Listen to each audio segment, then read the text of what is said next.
250 টাকা। এত বড় দোকানে তুমি 250 টাকা বিক্রি করছো? কেন কোনো কাস্টমার আসে নাই? কাস্টমার আসছে কিন্তু আমি কারো কাছে বিক্রি করি নাই। কেন বিক্রি করো নাই কেন? আরে কিভাবে বিক্রি করুন কও পারবেন? সবাই এসে খালি বাকি নিতে চায়, কিন্তু আমি তো কারো কাছে বাকি বিক্রি করুম না, এই জন্য কারো কাছে বিক্রি করি নাই। আরে এটাই তো ভুল করতেছো তুমি মুকলেশ। ব্যবসার শুরুতে প্রথমে তোমাকে বাকিতে বিক্রি করতে হবে, এই জন্য তুমি কালকে থেকে সবার কাছে বাকিতে বিক্রি করবা। না না, আমি বাকিতে বিক্রি করবো না। আমার আব্বা সবসময় একটা কথা বলতো, নগদ বিক্রি পেলে ভাত, বাকি বিক্রি মাথায় হাত। বাকিতে বিক্রি করে আমি মাথায় হাত দিয়ে টেনশন করতে চাই না, নগদ যা বিক্রি হয় তাই ভালো। তোমার আব্বা ব্যবসা সম্পর্কে কিছুই জানতো না।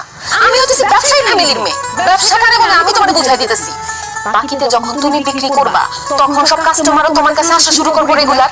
এরপরে যখন কাস্টমার আসা যাওয়া একদম রেগুলার হয়ে যাবো তখন বাকিতে বন্ধ করে দিবা। কাস্টমারের তখন তোমার দোকানের সাথে একটা অভ্যাস হয়ে যাবো, তখন তারা তোমার দোকান থেকে সবাই নিব নগদ টাকা দিয়া। আমার চাচাই এই ফর্মুলা দিয়ে এত বড় ব্যবসায়ী হয়ে গেছে। কিন্তু বাকিতে বিক্রি করলে পরে যদি বাকি টাকা কেউ ফেরত না দেয়? এটা তুমি কি বললা? তুমি কি অপরিচিত কারো কাছে বাকিতে বিক্রি করবে নাকি?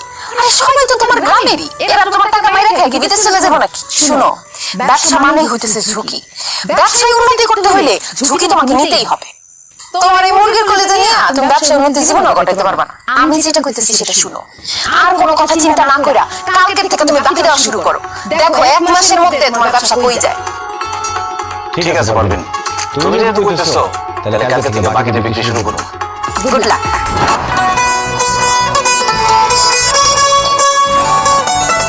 এই বড় ভাই, বন্ধু চাচা, এই আসেন।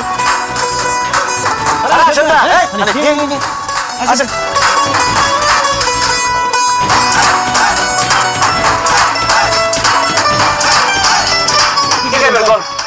আরে আমি কি খাওয়ার টাইম নাকি? আমরা বাজারে যাইতেছিলাম। কেন বাজারে কেন যাইতেছেন? বাজারে যাইতেছি সবাই বাড়িতে কিনতে। এটা কি করেন বদি কাকা? আমার দোকান থাকতে আমরা বাজারে যাবেন কেন কেনাকাটা করতে? কি কি লাগবে আমার দোকান থেকে নেন।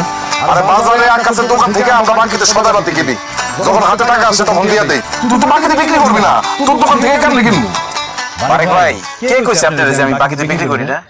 আমি নগদে বিক্রি করি না, আমি দোকানে দিয়েছি বাকি বিক্রি করার জন্য। আমার দোকানের নাম মুকলেশ এন্টারপ্রাইজ বাদ দিয়ে এখন দিব বাকি এন্টারপ্রাইজ। বাকি ছাড়া আমি কোনো কিছু বিক্রি করব না। আগে কি হয়েছে সেটা বলে যান, এখন কি কি লাগবে সব বাকিতে নিয়ে যান। মুকলেশ, তুমি কি হাসা করতেছো নাকি আমাকে দুজনের লোকে মজা লইতেছো? মজা না বদি কাকা, একদম সত্যি কইতাছি। কি কি লাগবে কোন সব বাকিতে দিয়ে দিন। তাহলে আমার 2 লিটার সয়াবিন তেল, 1 কেজি রসুন, 1 কেজি আদা, আর 2 প্যাকেট বিস্কুট, আর একটা গায়ে সাবান। আরে কি কইতেছে না কইতেছে? 2 লিটার তেলটা কয়দিন চলবে?